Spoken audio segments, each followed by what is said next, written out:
Mini ಸಣ್ಣ ಮನೆ ಬರ್ತಾ ಇದೆ.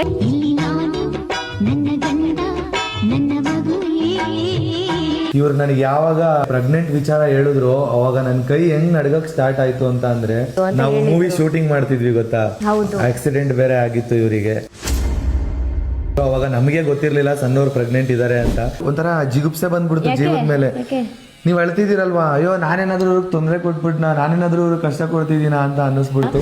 ಕೆಲವರು ಮದುವೆ ಆದ ನಂತರ ಯಾವಾಗ ಗುಡ್ ನ್ಯೂಸ್ ಅಂತ ಕೇಳ್ತಾರೆ ಆಯ್ತಾ. ಅದೇ ಲೈಕ್ ಪ್ರೆಗ್ನೆಂಟ್ ಅಂತ ಗೊತ್ತಾದ ನಂತರ ಇಷ್ಟು ಬೇಗನಾ, ಮದುವೆಗೆ ಇನ್ನ ಇಷ್ಟು ಟೈಮ್ ಆಯ್ತು, ಇಷ್ಟು ಬೇಗ ಪ್ರೆಗ್ನೆಂಟ್ ಆದ್ರ. ಮತ್ತೆ ನಿಮ್ಗೆ ಅನ್ಸ್ಬೋದು ನಮ್ಗೆ ಗಂಡ್ ಪಾಪು ಆದ್ರೆ ಇಷ್ಟನಾ ಹೆಣ್ ಪಾಪು ಆದ್ರೆ ಇಷ್ಟನಾ ಅಂತ. ಹಾಲೆಲ್ಲ ಕುಡಿಬೇಕು ಡೈಲಿ. ನಾನೇ ಕುಡಿಬೇಕು? ಅಪ್ಪ ಆಗ್ತಿದ್ದೀರಲ್ಲ. ಯಪ್ಪ, ಇವಾಗಿನ ಕಾಲದಲ್ಲಿ ಹುಡುಗರು ಕೂಡ ಪ್ರೆಗ್ನೆಂಟ್ ಆಗ್ತಾರೆ ಅಂತ ಹೇಳ್ತಾರೆ. ಇವರು ಆ ಭಯನೂ ಇಳಿಸ್ಬಿಟ್ಟಿದ್ರು ನನಗೆ. ಟೆನ್ಷನ್ ಮಾಡ್ಕೋಬಾರ್ದು ಅಂತ ಫಸ್ಟ್ ಮಾಡ್ಕೊಳ್ಳೋದೇ ಟೆನ್ಷನ್. ಆ ರೀಲ್ಸ್ ತೆಗೆದ್ರೆ ಬರೀ ನನಗೆ ಆ ಪ್ರೆಗ್ನೆಂಟ್ ವಿಡಿಯೋಗಳೇ ಬರ್ತಾ ಇದೆ. ಇವನು ಸಣ್ಣ, ಅವಳು ಮೋನು, ಇಬ್ರು ಕೂಡ ವೆಲ್ಲು ನೋನು.